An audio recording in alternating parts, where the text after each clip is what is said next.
¿Te has sentido alguna vez con tu fe al límite? Como si tu corazón estuviera pesado y cada paso en tu caminar espiritual te costara más que el anterior. Quizá te has preguntado, si Dios es amor, ¿por qué permite que pase por tanto dolor, por una disciplina tan dura o por una incertidumbre que parece interminable? Si esta es tu situación, quiero que sepas que no estás solo. Y la carta a los Hebreos, en su capítulo 12, fue escrita precisamente para ti. Este pasaje no comienza con una lección abstracta, sino con una imagen poderosa, la de una carrera. En esta competencia, la victoria no es para el más rápido, sino para el que persevera. Es una carrera donde cada paso cuenta, y lo que nos impulsa no es nuestra propia fuerza, sino mantener nuestra mirada fija en Jesús. Hebreos 12 no es solo un sermón, es un llamado urgente a la acción. Es como si el autor, después de presentarnos en Hebreos 11 a los gigantes de la fe, se volviera ahora hacia ti, el corredor cansado, el creyente que tropieza y te dijera, mira a tu alrededor, no estás solo, ellos lo lograron y tú también puedes hacerlo. Y si este mensaje te toca el corazón y crees que puede ser de ayuda para alguien más, considera suscribirte al canal. Tu apoyo nos ayuda a seguir compartiendo la palabra de Dios. Este capítulo nos invita a mirar a Cristo, nuestro ejemplo, nuestra fuerza, nuestra meta, pero no se limita a darnos ánimo, también nos explica el propósito del sufrimiento y de la disciplina. Nos presenta una verdad que a muchos nos cuesta entender, que el dolor no es una señal de abandono, sino una prueba del amor de Dios. Porque el Padre que te corrige no te ha rechazado, te ha adoptado. Y su corrección no tiene el propósito de quebrarte, sino de formarte, de purificarte y de fortalecer tu carácter. En este video recorreremos Hebreos 12 verso por verso, no como un estudio académico, sino como un mensaje directo para el alma. Buscaremos responder preguntas cruciales. ¿Qué significa correr con una gran nube de testigos observándonos? ¿Por qué Dios permite que pasemos por procesos tan dolorosos? ¿Cuál es el verdadero propósito de la disciplina divina? ¿Cómo podemos levantarnos cuando sentimos que ya no nos quedan fuerzas? Y sobre todo, ¿qué esperanza nos sostiene cuando todo lo demás a nuestro alrededor se sacude? Hebreos 12 está lleno de contrastes, carga y libertad, corrección y amor, lo terrenal y lo celestial, el miedo y la gracia. Sin embargo, cada uno de estos contrastes nos lleva a la misma conclusión. Estamos corriendo hacia un reino inamovible, y todo lo que hoy parece temblar a nuestro alrededor es solo temporal. Si alguna vez te has sentido al borde de un colapso espiritual, si has dudado si realmente vale la pena seguir adelante, si has orado en secreto diciendo, Señor, ya no puedo más, entonces este capítulo es para ti. No te ofrece soluciones mágicas, pero sí una verdad eterna. No estás solo. Jesús ya corrió esta carrera y ahora corre contigo. Este mensaje no es para los que se sienten fuertes, sino para los que están a punto de rendirse. No es un manual de perfección, sino un testimonio de la gracia inagotable de Dios. Nos habla no solo de nuestro esfuerzo, sino de una esperanza segura, de una promesa inmutable, que lo que viene es mucho mejor que lo que dejas atrás, y que aunque ahora te encuentres en el valle, no estás perdido, estás siendo transformado. Así que respira profundo, mira hacia arriba y da otro paso, porque esta carrera no la ganan los que no caen, sino los que se levantan una y otra vez con la mirada puesta en Jesús. Versículos 1-2. Mirando a Jesús, el autor de nuestra fe, Hebreos 12, comienza con una palabra clave que conecta todo el pasaje. Por tanto. Esta simple frase nos vincula con el capítulo 11, donde se celebra la fe de hombres y mujeres que vivieron para Dios. Pero ahora el enfoque cambia. Ya no somos solo espectadores, somos nosotros los que entramos en la pista, y el mandato es claro: corre. Por tanto, nosotros también, teniendo en derredor nuestro tan grande nube de testigos, el autor nos transporta a un estadio repleto. Estás en la pista, te tiemblan las rodillas y el sudor te empapa. Pero al mirar a las gradas ves rostros familiares. No son ángeles inalcanzables, sino personas como tú, cansadas, heridas, débiles, pero fieles. Esta nube de testigos no está ahí para juzgarte, sino para animarte. Ellos ya corrieron la carrera, cayeron, lloraron, se levantaron, y sus vidas son un testimonio viviente de que es posible llegar a la meta. Pero la carrera de la fe no es ligera. Despojémonos de todo peso y del pecado que nos asedia. La palabra griega utilizada para despojarnos implica quitarse algo que nos enreda y nos limita. El texto hace una distinción entre dos cosas: el pecado y el peso. El pecado es obvio, nos destruye, nos separa de Dios y nos detiene. Pero el peso es más sutil. Puede ser algo que no es inherentemente malo, pero que ocupa un lugar indebido en nuestras vidas. Pueden ser apegos, preocupaciones, rutinas, ambiciones egoístas, esas cosas que, al volverse el centro, nos desvían de Cristo. A veces, lo más peligroso no es lo evidentemente malo, sino lo aparentemente inofensivo que usurpa el lugar que solo Dios debe tener. Por eso, el llamado a despojarse es doloroso. Exige honestidad y soltar lo que nos resulta cómodo, seguro y familiar. Y luego añade: y del pecado que nos asedia. La palabra asedia evoca la imagen de un cerco constante. No es un ataque esporádico, sino una presencia persistente, un enemigo interno. Corremos con una naturaleza que aún lucha, no porque no seamos salvos, sino porque todavía estamos en proceso de ser transformados. El pecado no nos define, pero aún nos afecta, y por eso la carrera es también una batalla. Entonces viene el verbo principal: corramos con paciencia la carrera que tenemos por delante. No dice caminemos, ni disfrutemos, ni siquiera corramos si tenemos ganas. Dice: corramos. La vida cristiana no es pasiva. No se trata de simplemente asistir a servicios o recitar oraciones. Es una carrera activa, intencional y exigente, que requiere paciencia. Y esta no es la paciencia de esperar sin hacer nada, sino la perseverancia de seguir avanzando cuando todo en ti clama por rendirse. El autor no nos promete que será fácil, pero nos asegura que la meta es gloriosa.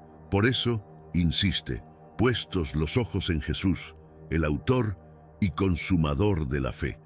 Esta frase es el corazón del pasaje. No basta con saber que otros lo lograron. No basta con desear correr. Si tus ojos no están fijos en Cristo, te desviarás, tropezarás y te cansarás sin esperanza. Pero si tus ojos están en Él, puedes continuar incluso cuando las fuerzas te fallen. Jesús es el autor, el que inició la historia de tu fe. No naciste creyendo, no te hiciste cristiano por tu propia voluntad. Fue Él quien te llamó. Su gracia fue la chispa que encendió tu vida.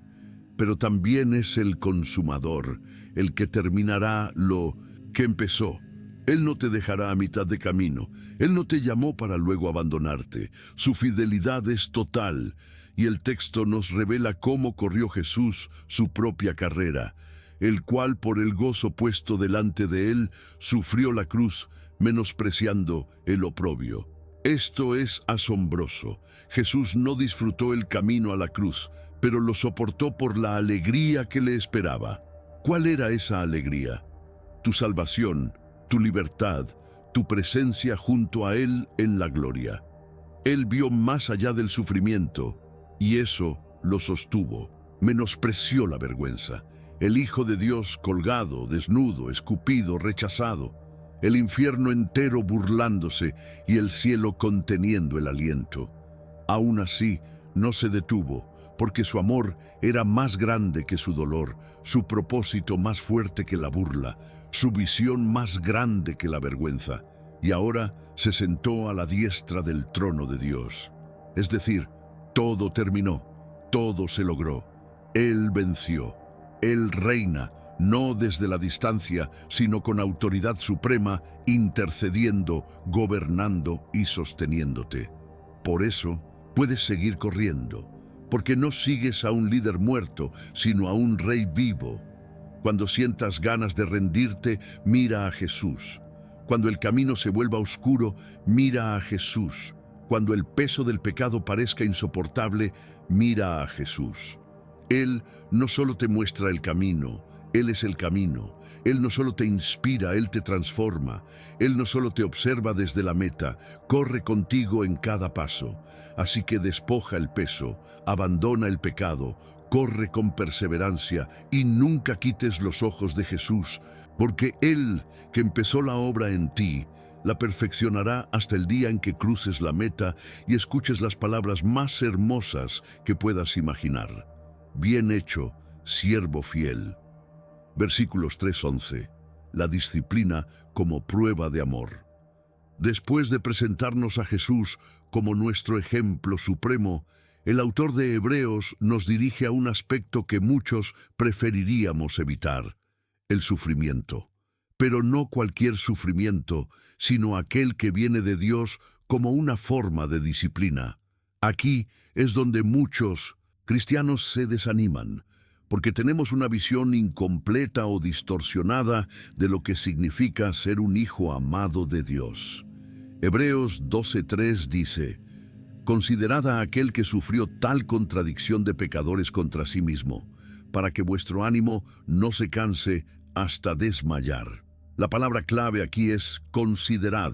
Significa meditar, analizar profundamente, enfocarse intencionalmente en Jesús y en todo lo que soportó.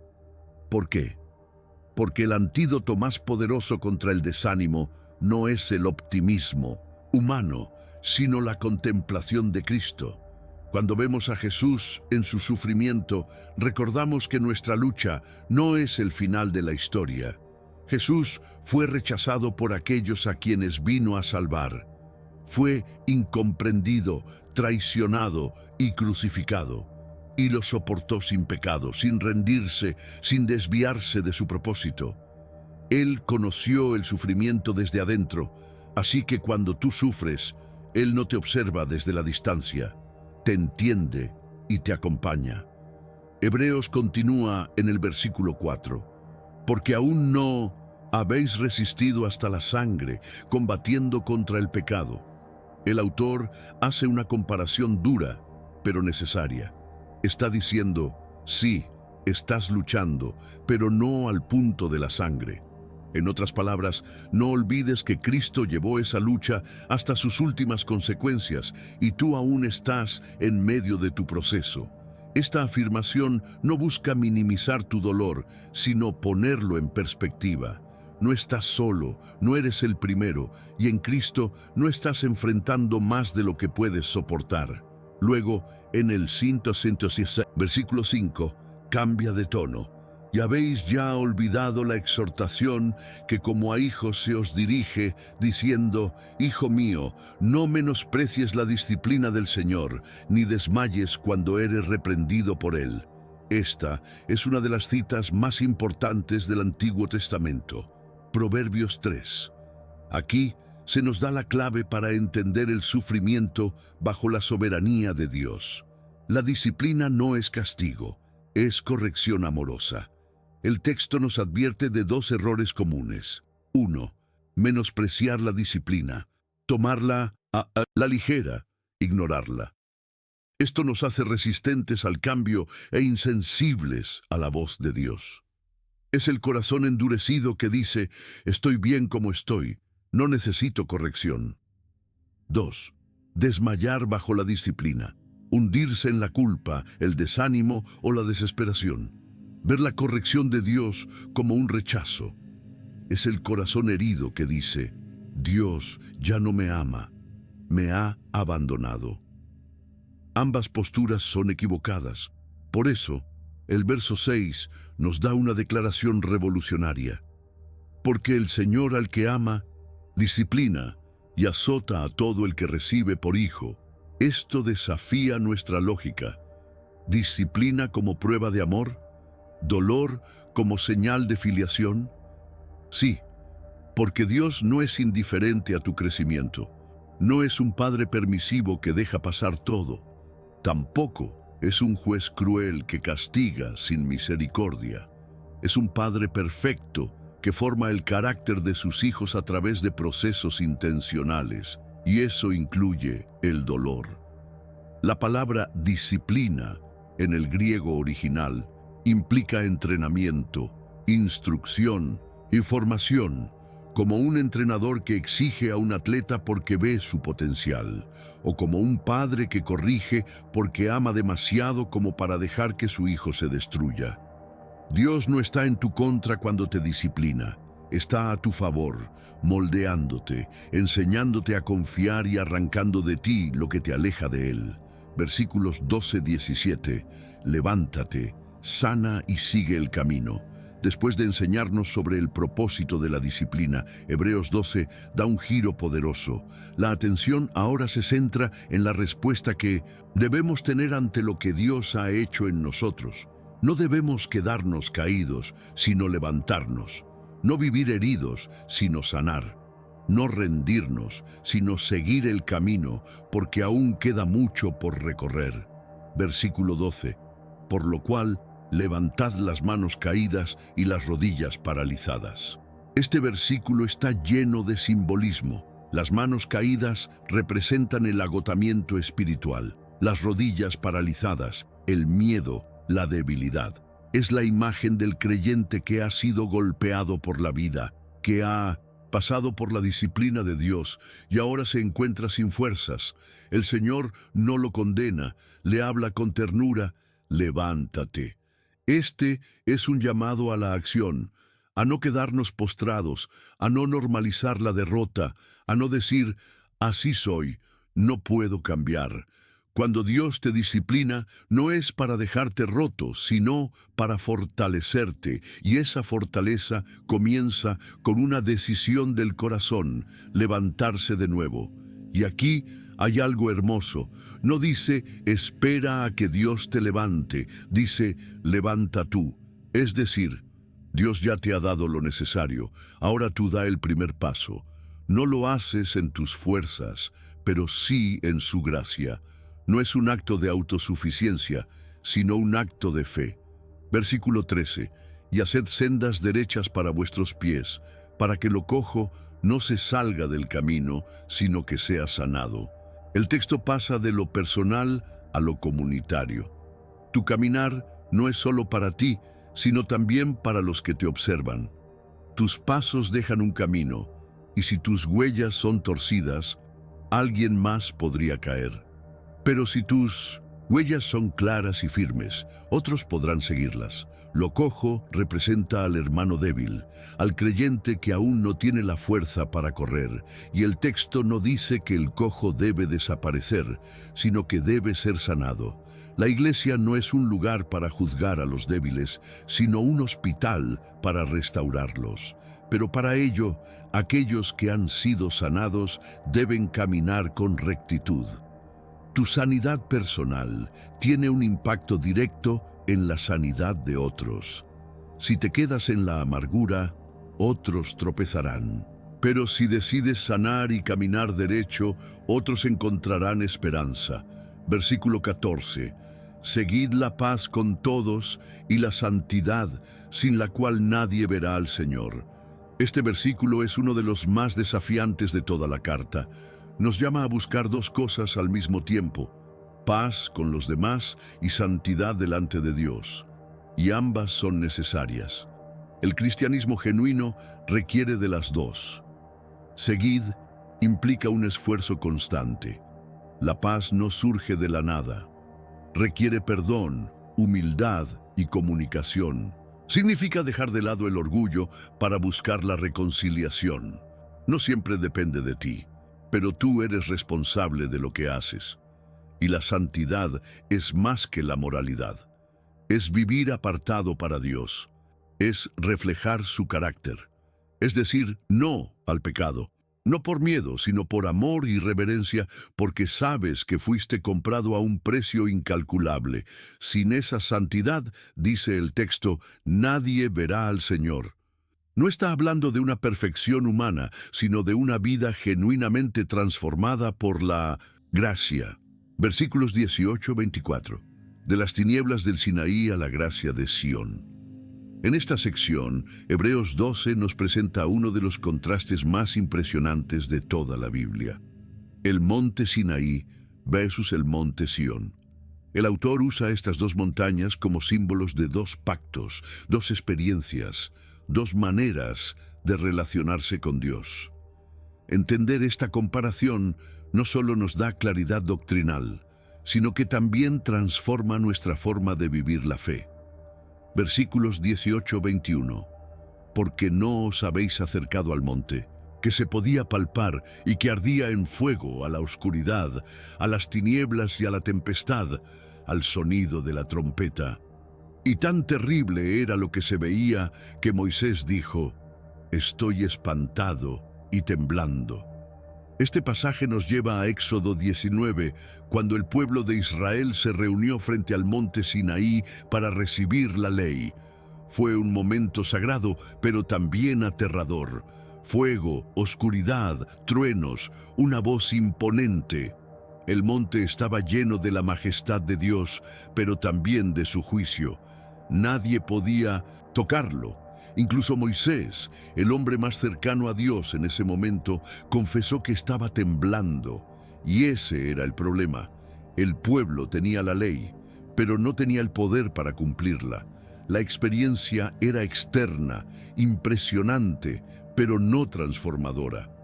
Era una relación basada en el miedo, la distancia y el cumplimiento forzado. Pero ahora viene el contraste. Versículo 22. Sino que os habéis acercado al monte de Sión, a la ciudad del Dios vivo, Jerusalén la celestial, a la compañía de muchos, millares de ángeles. Este versículo cambia todo. Ya no estamos en el Sinaí, sino en Sión.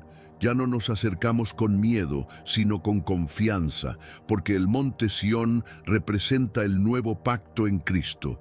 Es un lugar espiritual, celestial, relacional. Aquí la atmósfera no es de juicio, sino de adoración. Sión, más que un monte físico, es la presencia misma de Dios. Es el hogar eterno de los redimidos, donde los ángeles cantan, los santos celebran y Cristo reina. Y lo más impactante es que no dice, os acercaréis, dice, os habéis acercado. Es una realidad presente, aún en medio de este mundo roto. Ya hemos sido trasladados espiritualmente al reino de Dios. No necesitamos esperar a morir para experimentar su presencia. Podemos vivir desde ahora en esa realidad celestial, sabiendo que pertenecemos a otro reino. Versículo 23. A la congregación de los primogénitos que están inscritos en los cielos. A Dios, el juez de todos. A los espíritus de los justos hechos perfectos. Aquí se describe la comunidad del cielo. Los primogénitos son aquellos que han recibido la herencia, no por mérito, sino por gracia. Sus nombres están escritos en los cielos. Son los salvos, los hijos de Dios, comprados por la sangre de Cristo. Y junto a ellos están los justos hechos perfectos, los creyentes que ya partieron y han sido glorificados. Y en medio de ellos está Dios, el juez de todos. Pero esta vez, el juicio no es condenación, es justicia consumada. Es el Dios que ha perdonado, limpiado y hecho nuevas todas las cosas. Versículo 24. A Jesús, el mediador del nuevo pacto, y a la sangre rociada que habla mejor que la de Abel. Aquí está el corazón de todo el mensaje. Todo esto es posible por una sola razón: Jesús. Él es el mediador, el puente entre nosotros y Dios. No estamos en Sión por ser buenos o por no pecar. Estamos allí por su sangre. La sangre de Abel clamaba por justicia, Génesis 4:10. La sangre de Cristo clama por perdón. La de Abel exigía venganza. La de Jesús otorga redención. Su sacrificio no solo cubrió el pecado, lo eliminó, no solo aplacó la ira de Dios, también nos reconcilió con el Padre, y ahora, por medio de él, tenemos acceso directo y constante a la presencia de Dios. Este versículo es una joya. Nos dice que Jesús no es solo el Salvador, es el mediador de un pacto completamente nuevo. Un pacto basado en la gracia, no en nuestro esfuerzo. Y su sangre sigue hablando, sigue intercediendo, sigue asegurando nuestra posición como hijos. Estás en Sión, estás en Cristo, estás bajo la gracia.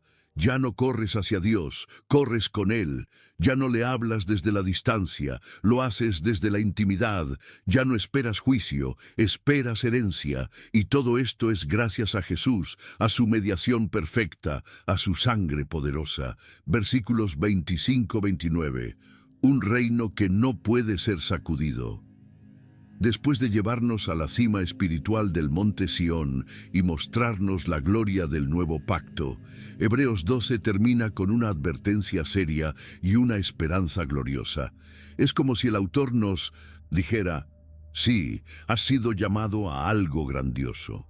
Sí, tienes acceso directo a Dios. Pero no olvides quién es ese Dios, porque la gracia no anula la reverencia. La cercanía no elimina el temor santo. Versículo 25. Mirad que no desechéis al que habla, porque si no escaparon aquellos que desecharon al que los amonestaba en la tierra, mucho menos nosotros, si desecháremos al que amonesta desde los cielos. Aquí comienza la advertencia final. El texto dice: mirad. Es un llamado urgente a prestar atención, a no volverse indiferente, a no ignorar la voz de Dios. Y esta voz ya no viene desde un monte tembloroso en la tierra, sino desde el cielo, desde la autoridad de Cristo resucitado. El argumento es claro. Si el pueblo de Israel fue juzgado por rechazar la voz de Dios en el Sinaí, cuán más severas serán las consecuencias para aquellos que rechazan la voz de Jesús, que habla desde el cielo con autoridad eterna. Nadie quiere hablar de juicio, pero el amor verdadero no oculta la verdad. Y la verdad es que Dios sigue hablando a través de su palabra y de su espíritu. Versículo 26. La voz del cual conmovió entonces la tierra, pero ahora ha prometido diciendo: aún una vez, y conmoveré no solamente la tierra, sino también el cielo. En el pasado, la voz de Dios hizo temblar el monte Sinaí. Fue un evento físico, aterrador. Pero hay algo aún más grande por venir. Una conmoción final que afectará no solo la tierra, sino también el cielo. Este, aún una vez, apunta al juicio final, el día en que todo lo creado será sacudido para revelar lo que realmente permanece. Es un recordatorio de que este mundo es temporal. Las naciones, los sistemas, las riquezas, todo será conmovido. Nada quedará en pie, excepto lo que es eterno. Y esto no debería darnos miedo, sino perspectiva. Cuando todo lo demás tiemble, sabremos que lo que tenemos en Cristo no puede ser movido. Versículo 27. Y esta frase, aún una vez, indica la remoción de las cosas movibles como cosas hechas para que queden las inconmovibles. El autor explica el significado profético de esa sacudida. Dios va a remover todo lo que es temporal, artificial, corruptible, no porque odie lo creado, sino porque está preparando el escenario para lo eterno. Esto incluye nuestras vidas.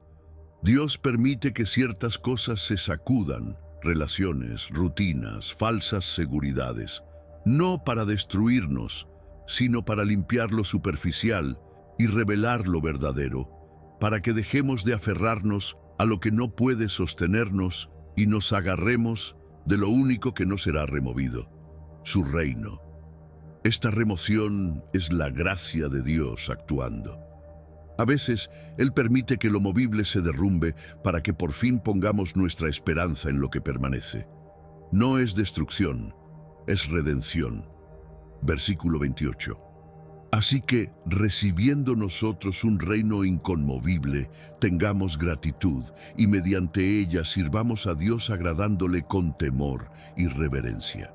Este versículo es la respuesta natural a todo lo anterior. Gratitud. Hemos recibido un reino que no se puede mover, que no se puede quebrar, que no se puede perder. ¿Cómo no vivir con gratitud? Pero esta gratitud no es solo una emoción, es activa y se expresa sirviendo a Dios. Y este servicio no es por obligación ni por miedo, sino por reverencia. El temor del Señor aquí no es terror, sino un respeto profundo, un asombro santo. Es saber con quién estás tratando. Versículo 29. Porque nuestro Dios es fuego consumidor.